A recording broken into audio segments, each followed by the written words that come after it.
Hello there, welcome along to Bangkok ChitChat, and today I'm with... Okay. As much as it improves your looks, you can take the mask off. I know we're trying to make a point here, but okay. I thought it was very topical.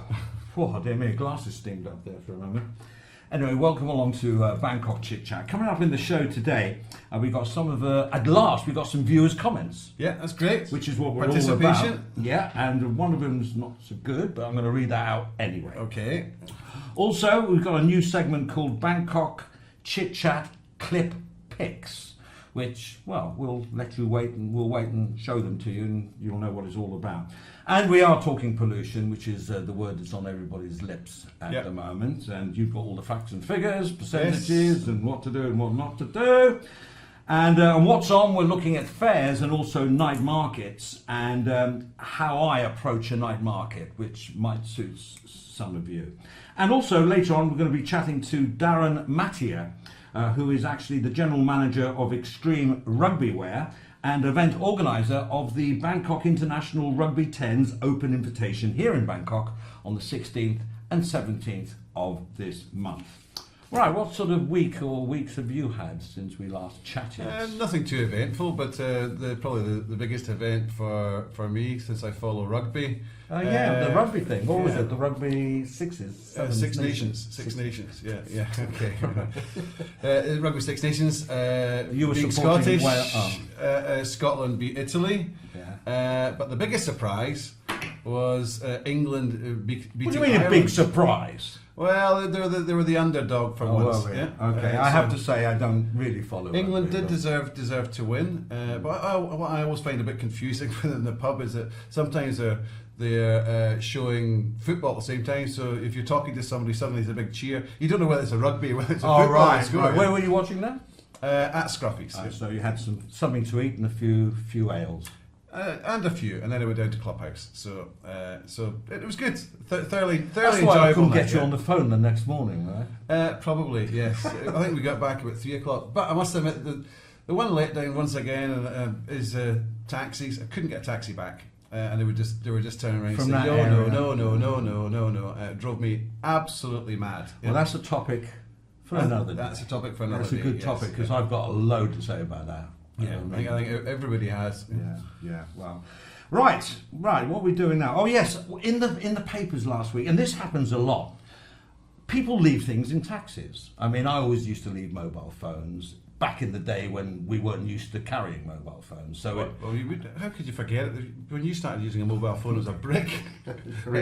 Well, we managed to leave them behind. Trust me. And anyway, this woman, she left a condo and went by taxi to Bangkok Tower. When she got to Bangkok Tower, she discovered that her birthday present from her husband, that's right, a Rolex watch worth 170,000 baht, was missing.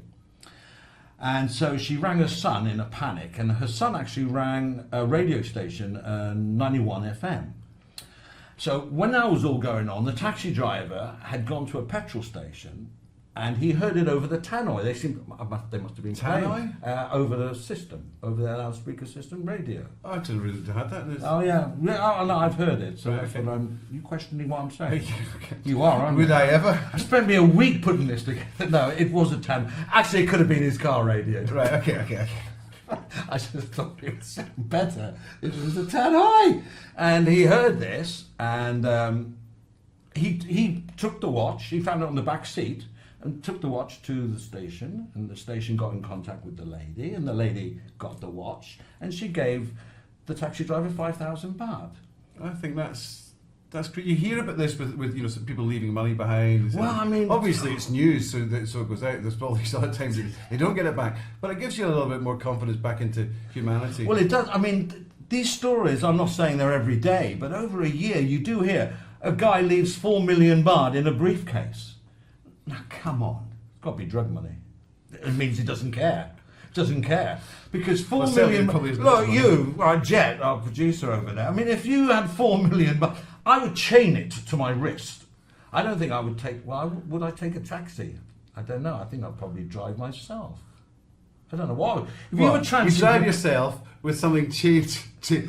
How you can drive with the briefcase chained to... Like you don't have to do hand signals. Yeah. Okay, anyway, that was good. Yeah, it puts your faith back in human nature. Yeah, I think that's a really nice story. Right, now, comments. Viewers' comments from Tyler. Just watched episode 1 of Bangkok ChitChat, and Andy taking a hard stance against Christmas bonuses. Remember I said if the company doesn't make money, you shouldn't get them. I might have to write in with some of my opinions if you keep up these hot takes.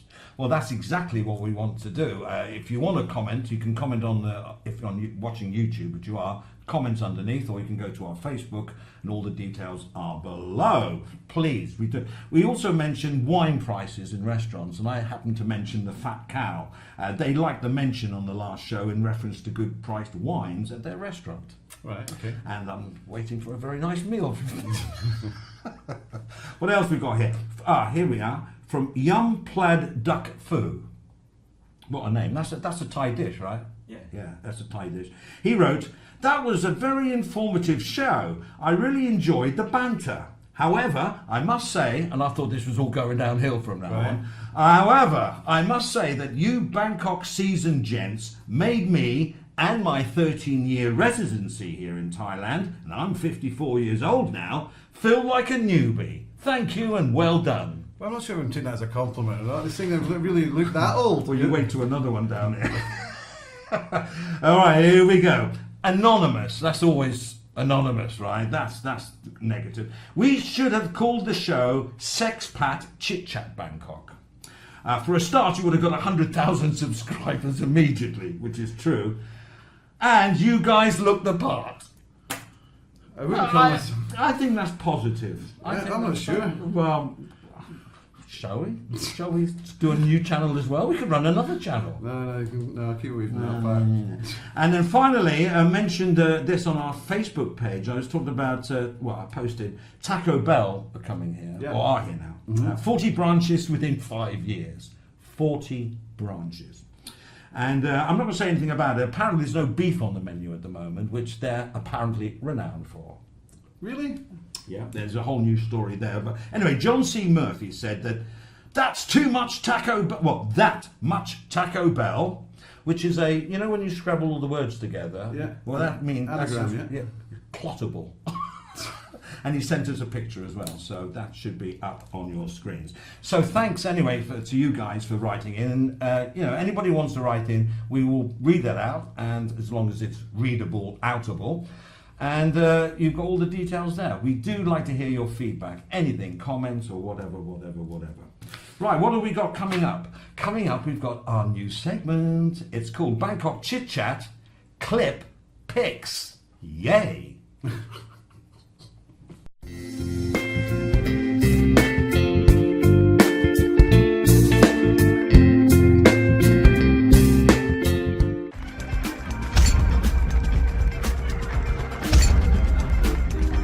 Bangkok ChitChat Clip Pix. Welcome back to Bangkok ChitChat, and now we have our new segment, which is basically a couple of video clips that we thought was funny, and we hope you do as well.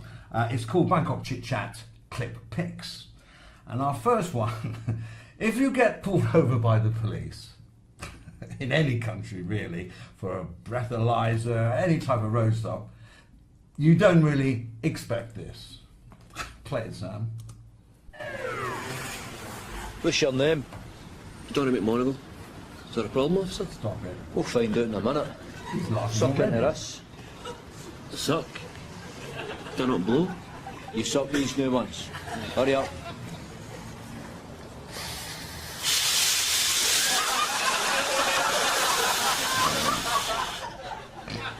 Now, what did you say your name was again? Johnny McMonigal. Hey, that's no funny. I was going to complain about it. Hey, see you later, Ormo.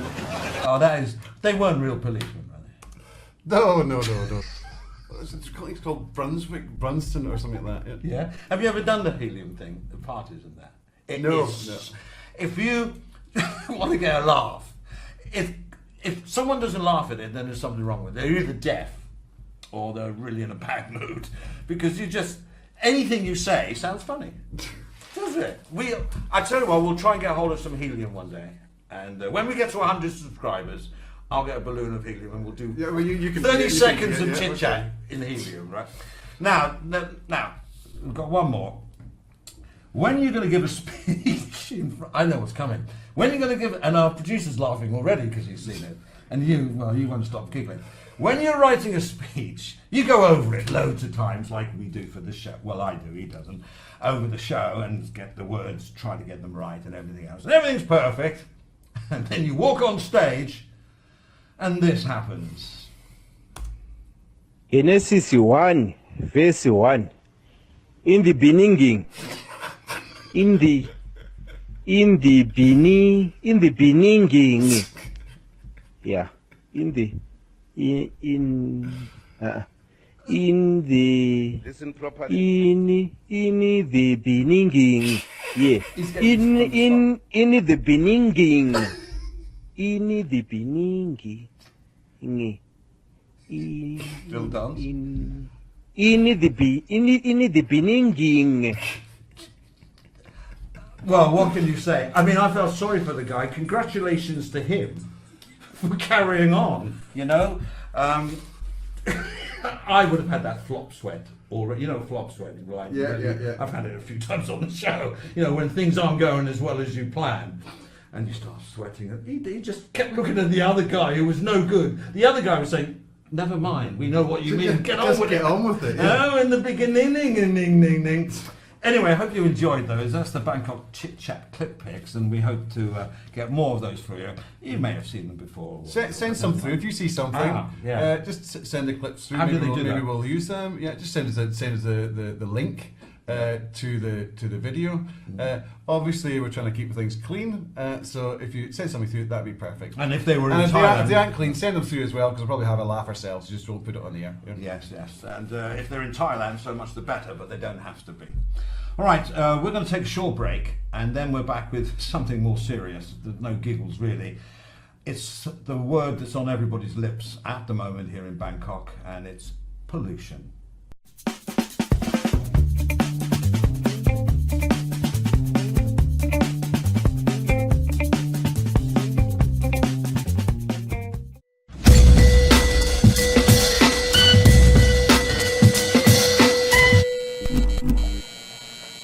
Welcome back to Bangkok ChitChat, and he had to go away for a second and quieten himself down. He was giggling like a little schoolgirl. In the beginning, It's just a classic. It really is. I don't think we'll thoroughly ever- enjoyed it. I think everybody should have a little funny clip and watch it first thing in the morning to put you in a good mood for the rest of the day. especially you. Especially me. I'm not a great person in the morning. Yeah. All right, now a bit more serious. As I say, the word that everyone's talking about, all the media are, is pollution. And when I first heard about it 3 or 4 weeks ago, I have to admit I was blasé about it because I knew Bangkok is fairly heavy pollution-wise and they have a haze and this. But over sort of the days and that, there was much more promotion about it, more awareness about it, and then I started to take it seriously. I found what I was reading. Some people say don't exercise first thing in the morning, which I do. It's better to do it later on. Others saying first thing in the morning is the best one. Other people saying don't exercise. Then other people saying exercise against inhaling smoke, better to exercise. So it's a lot of misunderstanding or not understanding. Or too the much situation. information, yeah. Too much information, Yeah. and not all of it necessarily correct. Well, the man with the stats and all the information is my mate Andrew here. What have you got for Well, us? just to comment on what you were saying about before, many years ago, basically Bangkok was very bad. And was. Bang Rak. Back in the days of the tuk-tuks and all that. Yes, Oh. it was awful. So I think we have to put this in perspective because generally Bangkok is okay now, yeah. But before it was always bad. But yeah? no leaded petrol in those days. That's and right. all And the that. big thing, like you said about tuk-tuks. I mean, there are tuk-tuks now, but nothing like there were when I came here. Yeah, I think. I mean, they were everywhere. The novelty's there, but I'm not sure. Why make I them think electric? stop. I think No, it was you see something them. they passed. Anyway, Yeah, so right, right. all right. So basically, this is the phenomenon because we just refer to things as having this dust, PM 2.5 dust. But it's all primarily to do with the weather. It's not necessarily just the pollution which is in Bangkok. So the definition, they said, this is due to a phenomenon known as temperature inversion. that suspends more such particles in the lower atmosphere than usual. Temperature inversion usually occurs in winter and is marked by a reversal of the normal behaviour of temperature in the stratosphere, in which a layer of cool air at the surface is overlain by a layer. So it's really it's weather. Well, stop you there for a moment. Has this happened to Bangkok before, or has happened and we didn't realise, or this is a new thing? I've never come across this particular situation. Obviously, there's lots of pollution. But in a way, I sort of felt sorry for the government because they were trying to do lots of things. Yeah, I mean, they did the old rain dance. We did come up. They were trying to put drones up there, and I wasn't really clear on how that would help. But the point was, as was said, at least they're making some form of effort. And there's various other elements.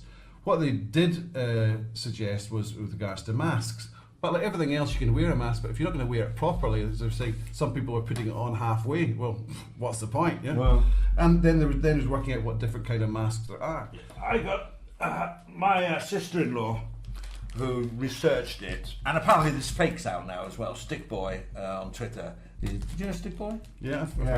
I couldn't be not bothered, but I didn't know how to get the pictures to show you of the fake ones. But here's a real one. I got this from Lazada. It was 188 baht for 5, including shipping. Took 3 days to get here, and the brand is 3M. And this is like a is that camera 9010. I don't know if that means anything. It's disposable, but then again, you know, if you're only going to wear it for an hour, I think you can wear it again and again. I think 7 or 8 times probably per one. Before they arrived, actually 3 hours before they arrived, I didn't know they were, I went to Macro and I got this one, the one I started the show off, which is not disposable, but it has all that material inside. It's like charcoal? Yeah. Yes, charcoal, like this one has, all charcoal, and I guess you breathe in there. There's nothing to change, but I guess once it's, you know when you need a new one. This was 58 baht for one. Right, okay. But on the masks thing, I don't know about yourself, but if you use the Underground or the SkyTrain, there's lots and lots of people. You're seeing more and more people wearing masks, not just because of this, but in the past you've been seeing, because in that closed area, people coughing, etc. I don't think it's a bad policy just to maybe have a mask when you're on that public transport. Well, actually, someone pointed this out to me the other day. I said, well, I see a lot of people, 5 years ago, 6 years ago, not with the Asian flu thing, that bird flu, everyone went back to a lot of people wear a mask.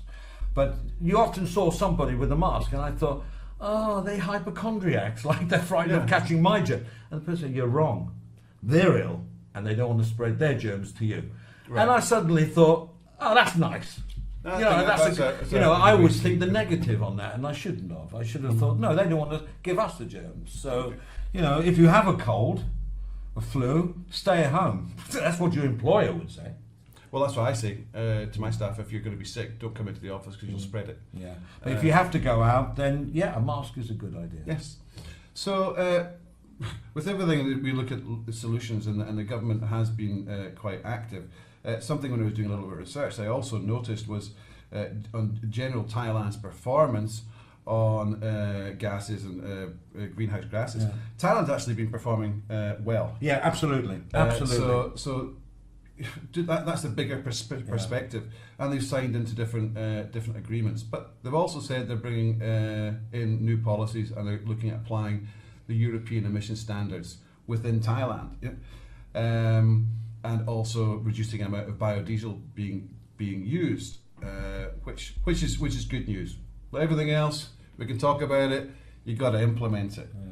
Other things they've been doing is you'll see a picture coming up, just a little video clip. What we saw was to do with water spraying. Yeah? So they've been putting spraying water at construction sites, which they have done in the past. Anyway. And also at the expressway tolls.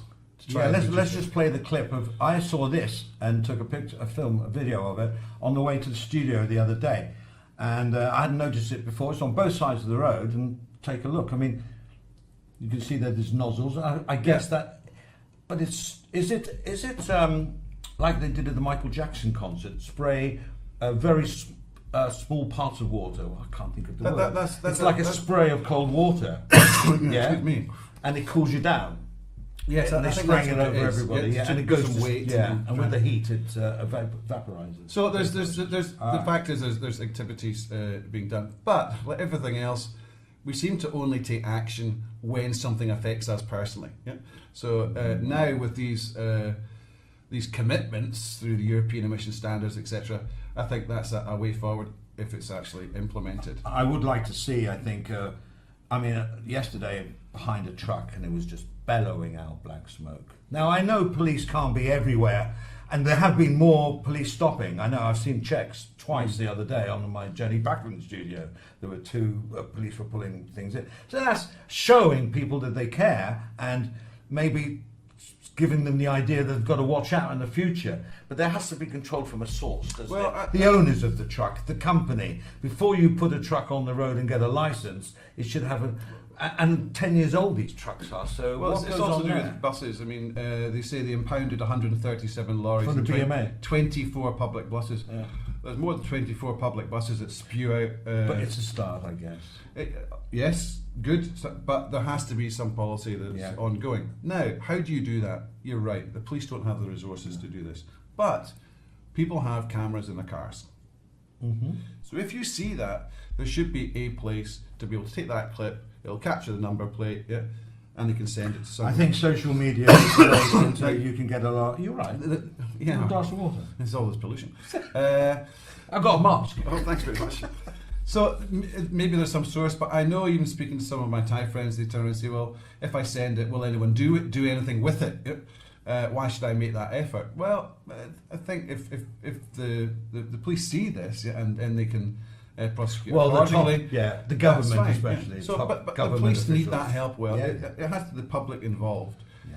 So I looked at other things that we've been looking at regarding pollution. They've looked at zoning. Yeah. London has the policy: if you're going to be parking in the city, you pay more. Well, not just parking. Entering the city. Right, entering the city. You have to pay a toll to get in. Now, the issue with that is to do with the public transport. So if you park your car, like at the Ladpra intersection with Vaisappisek, there's a parking place. You pay for that, yeah? Obviously. Someone has to pay for it. But you can park and ride. Park and ride, correct. Yeah. Now, as much as we're making all the investment in mass transit, it gets to a point where the cost of you travelling to work, etc., is going up. Now, I did a little bit more research, and through the Rabbit card, for 50 trips used within 30 days, it's 20 baht per trip, unlimited distance. It costs 1,000 baht. What's the Rabbit card? Basically, that's for the SkyTrain. It's called a Rabbit card. Rabbit card, yeah. So, but what happens if you have to change onto the MRT? You have another price. For an average person, for one way, maybe they're talking about 50 baht or 100 baht. Multiply that across your working days, that's a fair amount of money.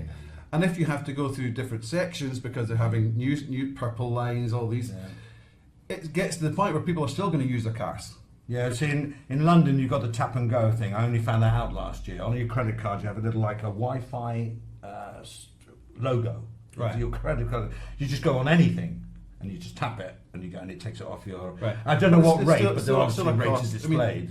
But it's UK worth, because you look at this just now. They put up the cost of travel by 3%. But some people, you're talking about spending about 150, 200 quid a month just to get to work.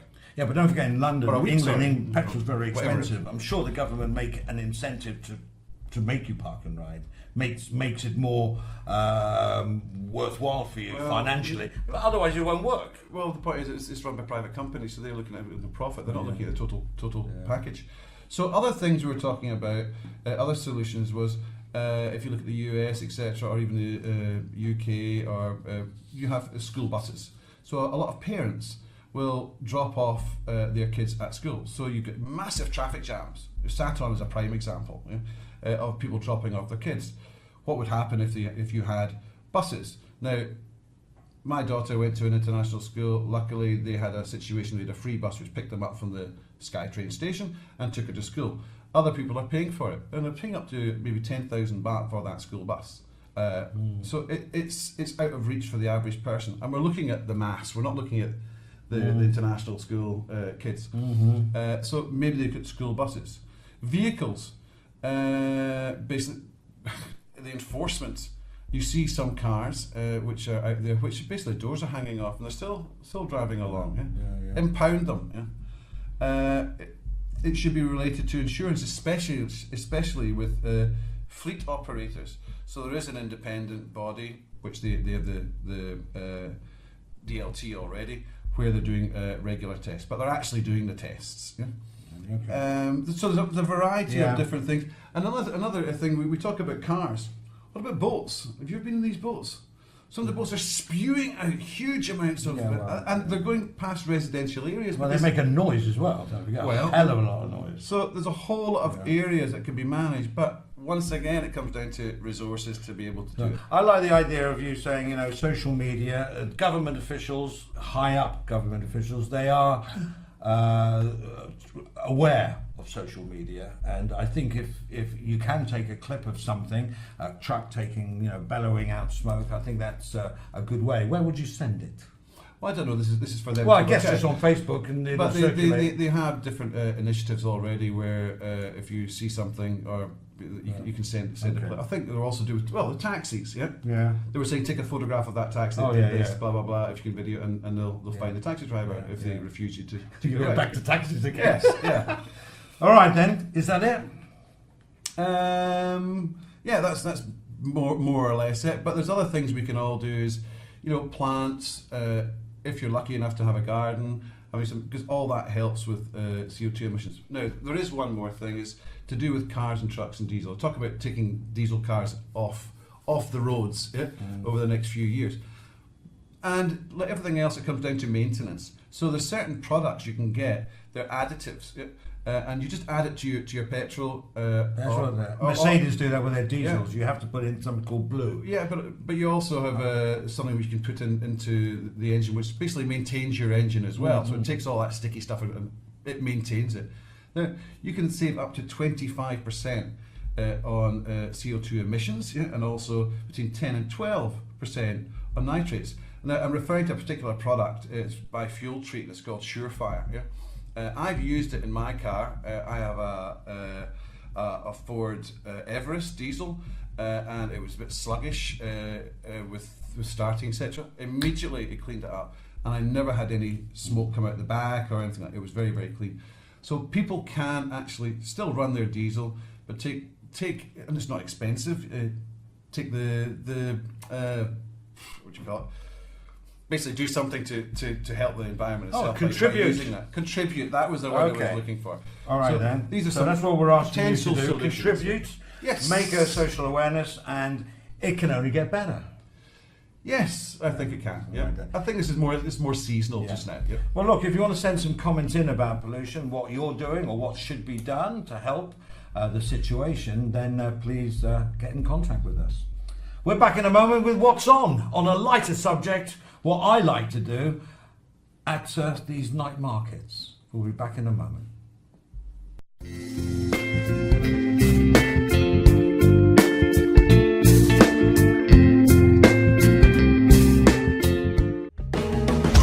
Bangkok ChitChat. What's on? And welcome back to Bangkok ChitChat. Well, that pollution thing, I learned a lot. Well done, mate. All researched by him. Yeah, very. Right, what's on? Valentine's Day tomorrow. You doing anything now? We've been through this before, haven't we? I must admit, Valentine's Day, it's a very important day to show your appreciation, but it's like a lot of people, it's a commercialisation part. I don't move on.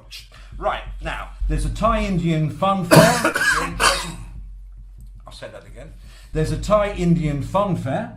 It's Indian Social Club of Thailand proudly presents the 5th Thai Indian Fun Fair, Saturday 16th February, from 3 in the afternoon to 10 in the evening on or at the Srinacarinawat University, Sukhumvit 23. Loads of activities, as you would expect. Thai, Indian, continental food, games for everyone, magic shows, a Miss Thai Indian fun fair beauty pageant, etc., etc. Entrance is free. And I know we probably have a few Indian people watching, and I love Indian food. See? So do I. Absolutely. Right, moving on to food, night markets. I don't know if you go to night markets. A lot of Thais go to night markets. Yeah. Do you go to night markets? Yes, I do. Yeah. There's a night market. Remember in the car the other day? There's a night market. Yeah, And and they weren't night never markets. were. You had the wrong glasses on. The Knack Market. The Knack Market offers fresh local foods, handicraft products, concerts and activities in the grounds of the Funky Jam Factory. And this is nice. There's a cafe there, a homeware store, gallery, restaurant, bookshop and an office all on the side of the river. Well, where is it? Where is it, he says. I've got it here somewhere. Just bear with me. Dee-dee-dee-dee-dee-dee-dee. Is it on the other page? Oh man, that's crap. So we'll go to the Knack Market because it's knackered. Well, it's the jam factory on the side of the river. Why didn't I put But the address down there? where would it say where it is? I tell you what, it's open. Can someone help? Can someone help Andy? Maybe they can give The last correct weekend address. of every month. I know that I should have. I've written down the hours on. Oh, okay. All right, then. Can we cut that? Right, another one is the Rockfy Market, which people know, on Srinacarin Road. Right. Okay. 5 p.m. to midnight, Thursday and Sundays. Location is the Srinacarin Road, Soy 51, behind Seacon Square. BTS is on it. And one that I didn't know is called, do you know this one, Jet? Chang Chui Bangkok Plain Market. Did I say it right? Chang Chui. Open hours 1700 to 2300. That's 5 to 11 in proper English. 462 Sirintorn Road, western outskirts of Bangkok.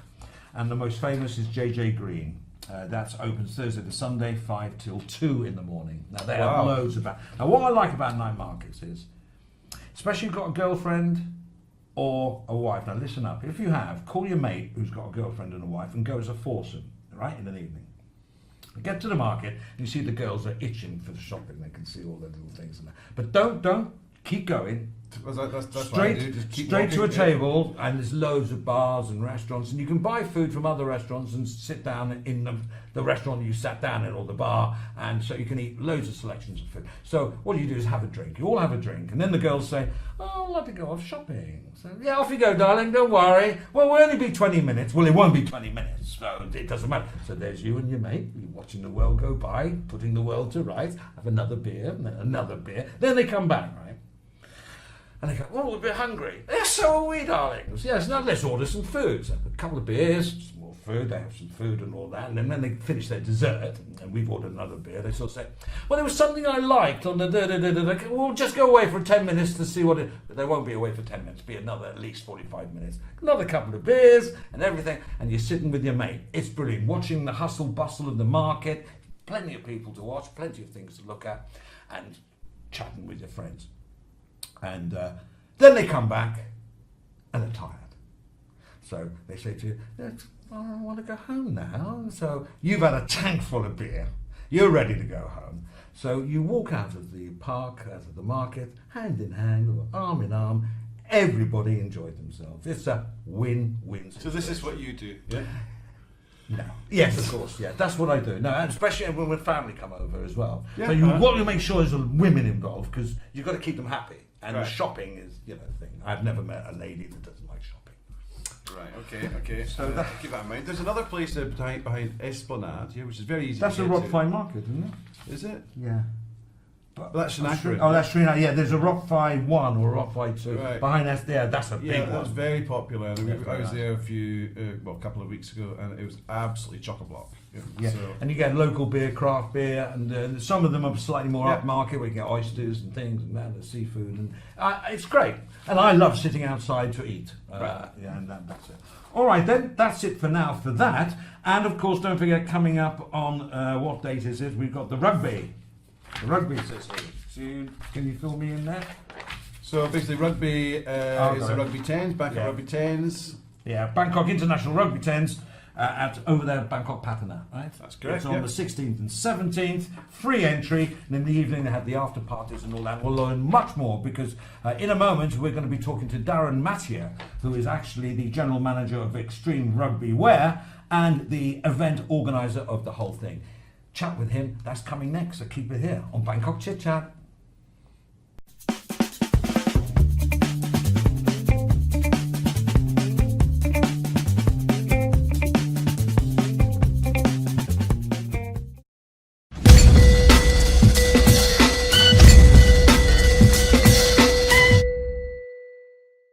Welcome back to Bangkok Chit Chat. Right now we're going to discuss the Bangkok Rugby 10s, which is coming up very shortly. Also Northern versus Southern Hemisphere.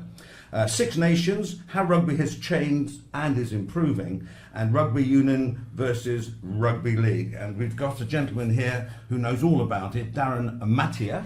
Did I pronounce that? That is correct. Okay, who's General Manager of Extreme Rugby Wear, who is also the organizer, the event organizer of the Bangkok Rugby 10s. Welcome to the show. Thanks for having me.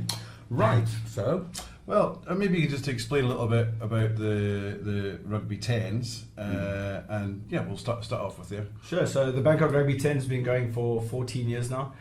We do it every year to raise funds for my rugby charity program that I have, which we'll get into more detail a bit later.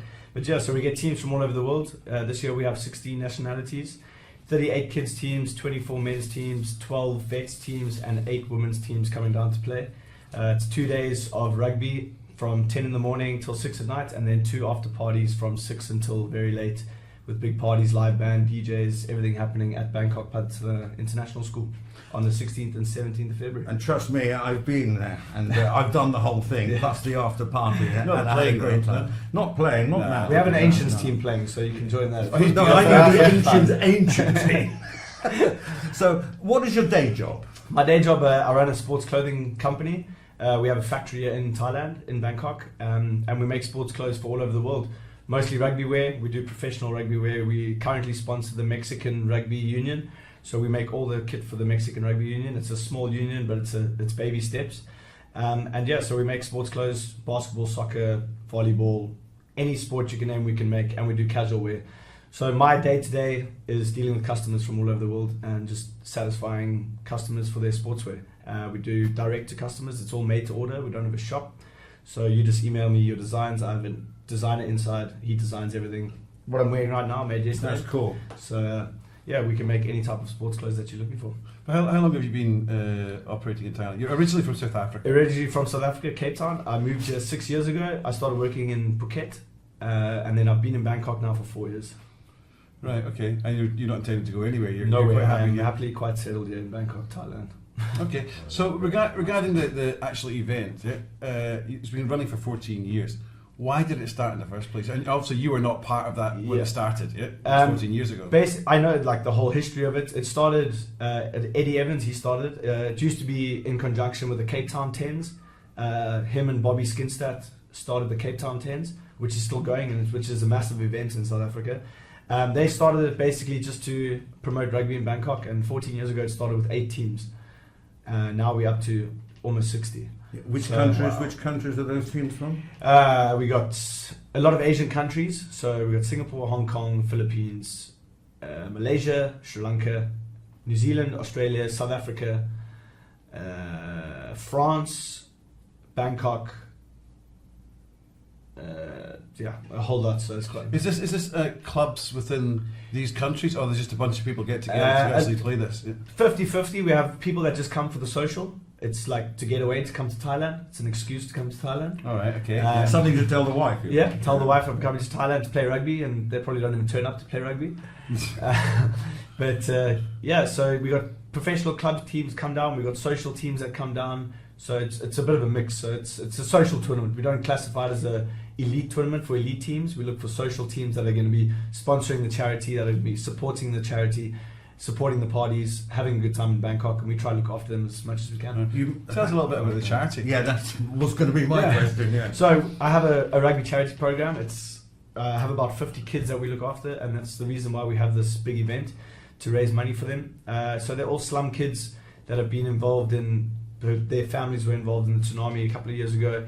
It's kids that parents can't look after them, so they've all been put in a boys' home. The boys' home is based in Saton. So I look after them every weekend. We take them, train rugby, teach them life skills, English, take them on days out, swimming, tempen bowling, surfing, whatever we can do for the kids just to get them out of the home. And give them a better life. And so we look after their schooling. Their school's literally across the road from where they live, which is nice. So yeah, it's a good feeling to do it, and I do it out of the passion of the sport and my passion to help kids. Why did you select this particular this charity? You select a charity because a lot of people give money and then it's spread amongst multiple charities, which is also nice. But when you focus on something, you feel that you can make a difference. But why did you select this one? So the Naksu Rugby Academy, which it is, used to be run by another organisation probably about 5 years ago. And this organisation closed down, or they were closing down, and they were going to end this program with this rugby program. It was really small. I decided, myself and Eddie decided, we're going to keep the rugby program going. So I want to keep the kids. I'll continue to support them, do events. I do 3 events a year to raise money for them. We just kept it going, and it's my passion to teach them sport. And rugby's not big in Thailand, so I'm trying to promote it as trying to get it big with the rugby community in Thailand. So within the rugby tens, obviously you've grown it, and it's growing. And how much more can it grow? Yeah. Is there a certain point where you get rugby sevens in Hong Kong, which everybody goes to? It's more of a corporate affair than anything else. But then you have other events as well. Would you actually have something where the winners of your event would be playing the winner of another event and set up a league of rugby tens? And that would be interesting to do. It's just very hard to get teams to travel, because teams that come in travel from quite far. So like to organise something like that. I was planning to organise a tournament in Japan for the World Cup this year, in between the break, and it just got too difficult to arrange teams, and because I was asked to do a tournament in Japan. Right. During the World Cup for teams that are travelling, but teams are going there for the fun, not to play. Right, okay. Quick question, it's not on this list. Rugby in Thailand, what's the associate organisation? What is it? I've been part of the rugby union in Thailand for 4 years. I've played international. I have 2 international caps for Thailand. It's growing, but it's still not as big as the football, and there's not as much money into it. But there is a governing body. There is a governing body. There is a theory. They have a new president now. He's really good at what he's doing. Okay. They've just hired New Zealand Sevens professional player Lotte to coach the Sevens team, which I think will help a lot with the foreigners aspect into Thailand rugby. It's what they need. So it's building slowly. They have the trials this weekend coming for the Sevens. So it should be fun. And you've actually played for the national side? I played national team for the 15s. Last year I went to Uzbekistan and I played against UAE and Guam. So did I understand it right? When you're in a country, if you've lived in that country for 5 years, you can, and that's worldwide, you can play for that country? Yeah. Okay. Wow. I didn't know that. Yeah. All right, talking about rugby in general, we've got 6 nations, and 6 nations is basically the Northern Hemisphere competition of the year, let's say, and of course the World Cup's coming up this year. What's your opinion about the difference in rugby between the Northern Hemisphere and the Southern Hemisphere? Because there's a competition. When I watch rugby, basically if it's the Southern Hemisphere, I always want the North. Well, with most teams, but I always want the Northern Hemisphere. I wasn't actually talking about England, to be honest. That's the person who went into my mind. mind. Scott, there's a story behind that, because I remember when England was playing Australia in the World Cup, and I was in a Scottish pub, and a lot of the Scots were really quite upset. You probably will be when I say this, and I was actually supporting England, and all the Scots were supporting Australia. So it isn't always the true situation, and that's on camera, me saying that. So for I all guess the the Scots, question you might hate me now, but anyway. So the Northern Hemisphere against Southern Hemisphere, what's the difference between the I don't watch much of the Northern Hemisphere rugby, to be honest, because I'm South African. I support South Africa 100% when it comes to rugby. Watching the Northern Hemisphere is like watching a cricket test match sometimes. Now you know why the rivalry is there. But there is a big difference with the type of rugby, the type of coaching skills, the way. It's just when you watch South Africa against New Zealand, it's more of like a battle. They're going at each other. It's like rough. Tactics are different. Yeah, that's the thing. The tactics are different. It's the way you play. Northern Hemisphere, it's classy rugby. It's good. It's also a different type of tactics, I think. And when they face, like England face South Africa, I think it's just a mix of both. Sometimes it'll be a good game, or sometimes it can be a really boring game. It's undecided. But when you know South Africa's playing New Zealand, it can be an exciting game, even if South Africa gets thumped by 50 points. But it's still going to be an exciting game. Right. I don't watch the Six Nations religiously. I watch the highlights. But it's still good rugby. It's good to watch. So within the cultures, I mean, some people turn around and say because the weather is so awful in the Northern Hemisphere, that's why there's maybe the rugby is not to the same standard as maybe New Zealand. But on the other hand, you look at New Zealand. We were discussing this earlier about the rules of being able to play for New Zealand. You said somebody had to play 30 caps for New Zealand before they can play overseas, and then they can come back. Yeah. Well, if they haven't played the 30 caps, then they cannot go overseas and pay for New Zealand keep their players, and that's why they're so good, because they keep their players in New Zealand. And if you want to go play overseas and make extra money, and you want to come back and play international, you have to have played 30 caps for New Zealand. And is that only New Zealand? Is Australia Only do New that, Zealand, or South Africa? I don't know about the other countries, but I just read about New Zealand. But I think it's like the South Africans leave to go play overseas because you get paid 5 times more than you do playing international. Guys would rather play for a club in the UK than play for South Africa because you get paid 5 times more, probably. A good question here is, I mean, New Zealand is seen as sort of the default leaders in rugby. So how good is New Zealand in rugby? That's the thing. Sometimes when you watch New Zealand play, it's boring because you know they're going to win. Not if you're a supporter. That's the thing, because they're just going to, they're really good. Like watching the Super Rugby last year was New Zealand teams throughout the whole time. They just won everything. Anything you watched, you know New Zealand team's going to dominate. So sometimes it just gets boring, New Zealand's winning. But it's because they put their grassroots into rugby. Like the Sevens is last weekend. The women won and the men won. Right. And New Zealand rugby women are the top women team. They don't get beaten because they play rugby from when they're 5 years old. And it's just... So it's coaching then as opposed to DNA? Yeah. The thing is they start young at school. Yeah, because I mean, if you look at the UK is very much football orientated and not rugby.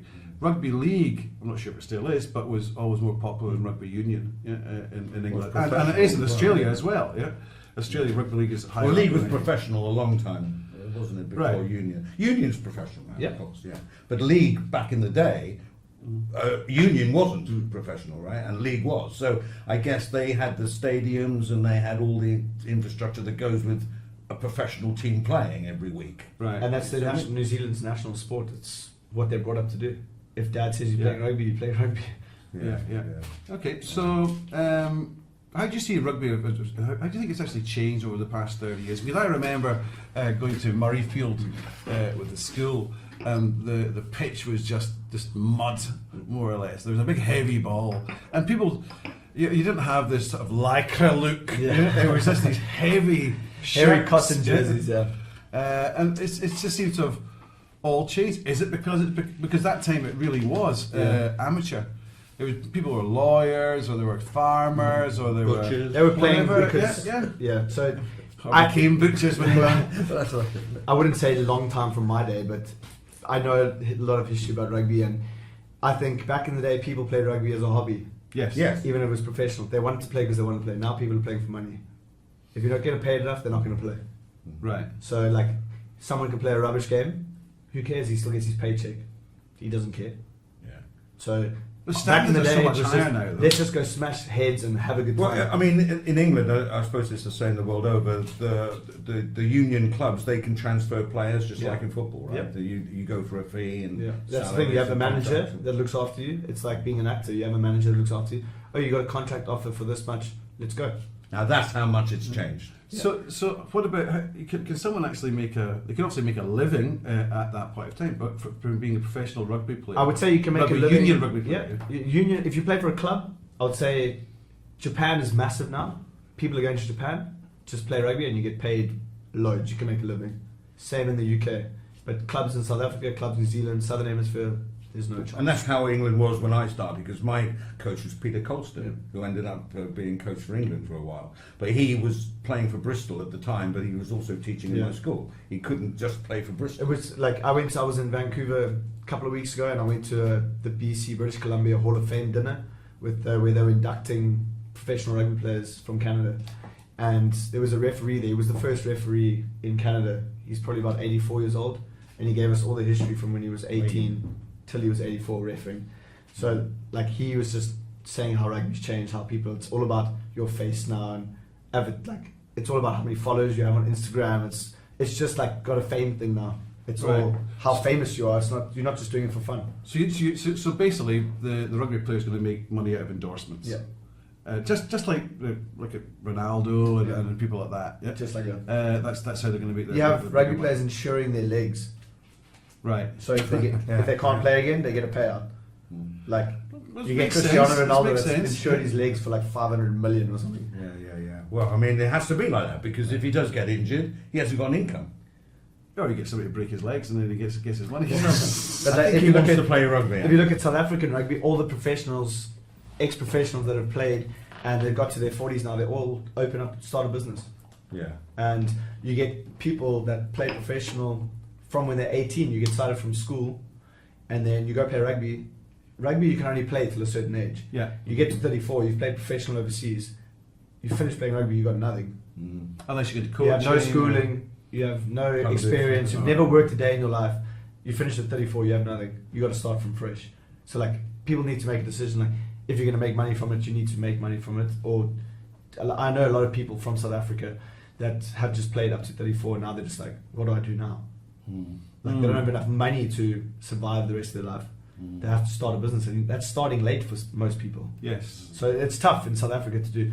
And like I played for a professional club in South Africa, and I made the decision of coming to Thailand and starting my career instead of carrying on with rugby, because I could have been that guy, played till 34 and not had anything. Right. So it's quite tough, especially in South Africa, and I would say most of the Southern Hemisphere teams. Right. Okay. All right, we've got to move on because time's ticking away here, to be honest. It's very interesting.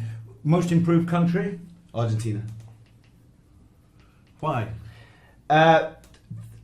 Let's say 4 years ago they weren't playing many games, and now they've just been brought in to play the top teams in the world, top 3 teams, and I think it has been a big difference. Yeah. Boosted their morale, like they're not playing measly Chile or small little teams in South America. They're playing Australia, South Africa, New Zealand. So like any team is going to up their game to play against the top team. So if you know you're the underdogs, you're going to go in with full heart. You've got nothing to lose. If you lose, you lose. See, I'm used to that being Scottish. We're always the underdog. I mean, at one point we were actually celebrating if we weren't beaten by too much. I've actually played with 2 of your Scottish players. Your mark was a bit low then. It was, yeah. But now they have drastically improved. Yeah. I think it's through the foreign coaches who are coming in now. We've got a Scottish coach who used to coach for the Glasgow team, and the Glasgow team has done very, very well in Northern Hemisphere rugby. Do you think rules now in the game have gone overboard? Yeah. Why? Yeah. Just like back in the day, even I would say back in my day, which is not very long, but you could play rugby and do what you want. Now you're playing with like a little bird on your shoulder that if you do something wrong, someone's going to catch you. It's like playing rugby with a policeman. What you're saying is you could cheat and nobody would catch you. That's the thing. You can punch someone. You can get rough and tough. That's the same as football, isn't it, with VAR? Right? And now that you just if you tackle someone and your finger slips into his eye, you get a fine afterwards. It's like, come on now. How many Someone times? cites you Hang 2 on, weeks hang on, afterwards. Darren. How many times does your finger accidentally slip into someone's eye? Come I've on. never done it, to be honest, but I'm just saying. So. But do you not think that sort of society is becoming a bit of is too cotton wool for the sport? Yeah, the thing is, rugby's a tough sport. Like, let the guys bash into each other. You know, like even now, if someone's on their knees and you tackle on the shoulders, it's a penalty or a yellow card. It's just got so technical, and it's just all the TMOs. Like some games, the referee just uses the sideline referee instead of refereeing the game. There's 4 referees. Normally it was just one guy in the middle, and he didn't even move. He just stood there with a whistle. Now it's just you have this guy answering, you have this guy, and it ruins the game sometimes. You have like, Hawkeye, right? Yeah, you got the camera at the top, you got corner cameras, you got people behind the posts, you got everywhere that are helping the guy in the middle he's the referee, he's the bus driver, he must control his bus. So when scoring a try, when the guy goes down, you have to place the ball down. Yeah. Sometimes that's a little bit debatable. Did you put it That's down? the thing. Or not? It can go Camera's both ways. right on there, right? It can go, but like back in the old days, like the referee's either going to give it or he's not. No one's going to complain. Now it's just like a whole debate. Everyone's shouting and screaming at the TV, and no one can hear you. But that probably would give some of the entertainment. That is the entertainment. The apprehension of what's going to happen. It's like Hawkeye in tennis, isn't it? Everyone waits for that decision, and you hear the crowd go. Well, to me, for the audience, and they're the ones that pay to go and see it, I think that's good entertainment. It's just so I'm all for it. Stop causing like Yes, controversy on the TV or in games, and I guess it is hard like having the TMO, but it's the way it is now. Well, on a professional level, how does rugby compare with other sports? I was going to say cricket, but I would say it's fairly similar to cricket in the sense of wages and sponsorship. Certainly not excitement. Anyway, right. Well, no, I used to play cricket I love myself, Test but cricket, definitely not. so, it's similar to cricket, but I mean football. Compare it with football. Yeah, Nowhere near. there's nowhere near. There's no comparison to it. I don't even know why. Like football it's worldwide. That's why sponsors are going to pay $1 million to put their logo on a jersey, and that's how they pay the football players. And you get football players that are paid crazy amounts to run around for 80 minutes, 90 minutes. 90, not 80. Some of them don't even play 90 minutes, but they get paid the big bucks, and they don't do anything. Yeah. They just run up and down the field and pretend they get hurt. Spoken like a true rugby lover. They get paid to pretend to get hurt. Rugby players get paid to get hurt. Yeah, I must admit, I think everyone that watches rugby and football, when you see this holding onto the ankle when they were just touched, you sort of go, this is just a bit. Well, the diving. Like, I'm not a big soccer football fan. Like I watch big games, I watch the World Cup, whatever. But I can't watch something for 90 minutes and it ends in a draw. 0-0. Well, you do sound a bit like. That's like this. watching a cricket test match for 5 days and a draw. I'm going to get killed for this, but it's a bit like American sports. Like if it's like they don't have things 1-0, it's got to be like basketball. Like 140 against. But then you look at the Super Bowl last night and it was only 13-3, the lowest Super Bowl game in the world. Yeah. So for your event, just to sort of wind up, do you have any? Is there any regular winner? Do you think it's going to be a real competition between a couple of teams? We always have. So Singapore Barbarians, they've won the last 2 years in a row. They have all ex-international players from all over the world. Wow. It's a team that they travel over to a lot of tournaments. But this year we got probably 6 good teams. We have the Jam all Boys. good teams, but some better than others. Yeah. Okay. So like the tough teams to beat are. So Jam Boys is a mix of teams that guys that come from South Africa, Australia, New Zealand. They're also a social team that's organised here. They come to Bangkok to play. We have my team, the Bangkok Bangers. Just put it out there. Yeah. Then we have the Naksu. So my charity, I organise a men's team. All guys that have been supported the kids throughout the years. They're all guys from Australia, New Zealand, South Africa. Also, we get them in and they help with the kids for the weekend. And they're a really strong side. All professional players that play clubs back at home. We have the Raptors from New Zealand. That's a new team. They should be pretty good because they're from New Zealand. They're a sevens team, so it'll be exciting to watch. Mm-hmm. And then we got a team from Rogue Lions, and we have the Saigon Geckos also. That should be pretty strong. Okay, it's a really nice setup there because, as I say, I have been there before, and it's coming up on Saturday the 16th and Sunday the 17th of February at Bangkok Pattana School. Entrance fee? That's on 105. No entrance fee, No, free totally entrance. free, yeah. Totally free entrance to come. So the rugby will start. The kids start at about 8 in the morning. They finish at 11. Then the main tournament starts. So it'll be live streamed on Facebook and on YouTube. Also from 6 o'clock in the evening, live band, DJ, big party, big drinks party. for sale. So it's good fun. Yeah. Good weekend, and all the school teachers are on holidays. Parking is available if you want to drive, and it's, from my experience, I don't know if you've got a bus going up from the We have a shuttle bus from the Shuttle BTS, bus? so there's free Okay. shuttle buses from the BTS Bang So Nang. it's similar to the Bang Planter Nang. Fair thing when they Yep. have the Planter Fair there. Yep. So, Right, great. Well, I'm going to be Well, there. yeah. Darren, thanks very much. It's been Thank a great you. interview and Thanks for having enjoyed me. it. And good luck. Thank you. Okay. Yeah, there you go. Thank you. Gentle. Okay. All right, that's it for Bangkok ChitChat for this time. Just keep it here. Don't forget to like, share and subscribe. All the details have been going on the screen at the bottom. And we'll see you, as I say, next time. Bye-bye.